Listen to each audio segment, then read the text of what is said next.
туындыға өзек болған негізгі идея қазақ халқының мың сан күйінің терең өмірлік сырын, көп қырлы қасиетін ашып көрсету болса, шығарма өз оқырманын поэзия оқығанда емес, күйді тыңдағандай мұң құбылтады.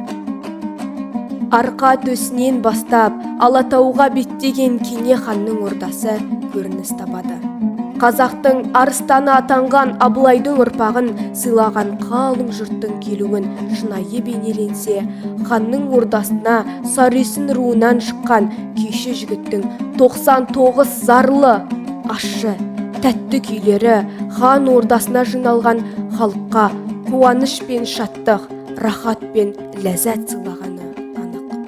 Оның тартқан алуан түрлі күйлері тас бұлақтың суындай лақылдатып, біресе жүректі шымырлатып, біресе көңілді шымшиды.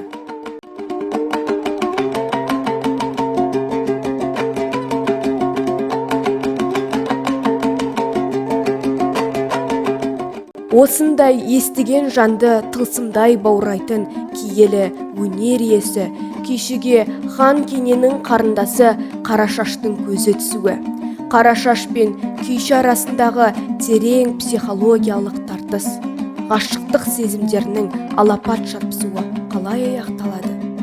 Күйші мен ханшаның сезімнің құшағында өз-өздерін арпалысқа түсірген психологиялық тартыс желісін үзіп жіберген сапақ оқиғасы шығарманың шарықтау шегі бола алғанын анықтағыңыз келсе, поэманың қаһарманы Сарүйсін руынан шыққан күйші жігіттің құмарлық сезімін де, жалын күйін де сөндіріп тастаған қандай себеп екенін білгіңіз келсе, Ілияс Жансүгіровтің Күйші поэмасын оқуға шақырамын.